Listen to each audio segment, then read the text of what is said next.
मी असं बोलत असते नेहमी की माझ्या सभागृहातील सगळे नगरसेवक नगरसेविका फार संबंधित लोक आहेत असं मी म्हणत असते नेहमी.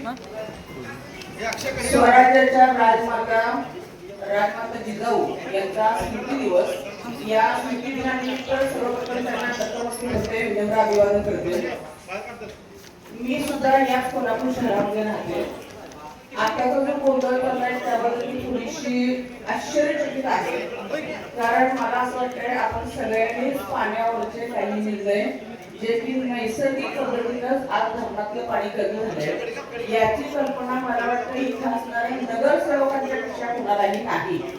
माझी अशी सगळ्या सभागृहाला विनंती आहे, आपण याच्यावरती हर्षल घाटे साहेबांना थोडंसं त्यांचं जो पाण्याचं रुटीन आहे, मला असं वाटतं की आताचा जो तुमचा धंदा चाललाय ना त्याला सुद्धा तुम्ही लोक थोडं कारणीभूत आहात.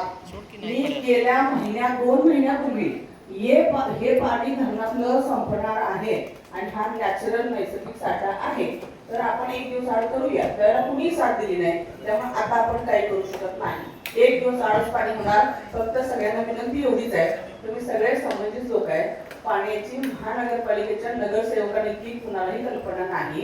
त्यामुळं 2-3 दिवस सगळ्या अधिकाऱ्यांना आपल्याला थोडंसं त्यांना या प्रयत्नांना यश येण्यासाठी कालावधी द्यायला पाहिजे. पाण्याच्या टाक्या इकडच्या भरणं तिकडच्या कमी होणं, तर थोडंसं 2-3 दिवस सगळ्यांनी थोडं पेशन्स ठेवा.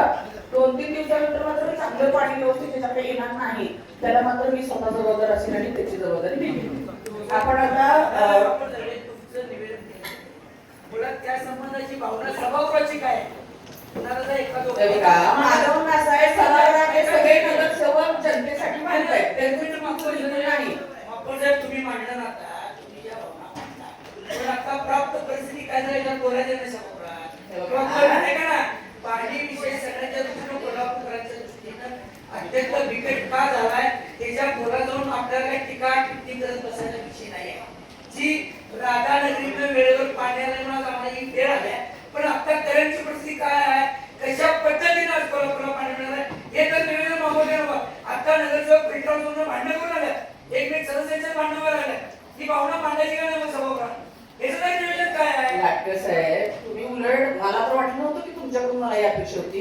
उलट अधिकाऱ्यांची काय परिस्थिती आहे तिथं जाऊन ते पण करत आहे. आपण त्यांची बाजू घेत नाहीये, पण आपल्याला आता सत्य परिस्थिती एक्सेप्ट करायला पाहिजे. 2-3 दिवसाचा अवधी फक्त त्यांना दिला पाहिजे. तुमच्यापेक्षा माझ्या नाहीये, पण दुसरं काही नाही.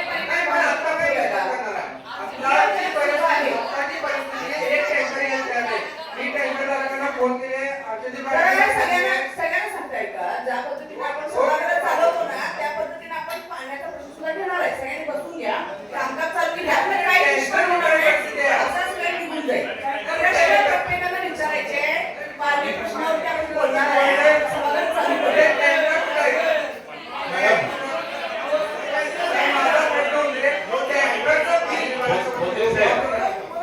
ऐका, माझी विनंती काय आहे, आपलं जे रुटीन आहे ते झाल्यानंतर पहिला विषय पाण्याचा घ्या, काही अडचण नाही, पहिले बसून घ्या.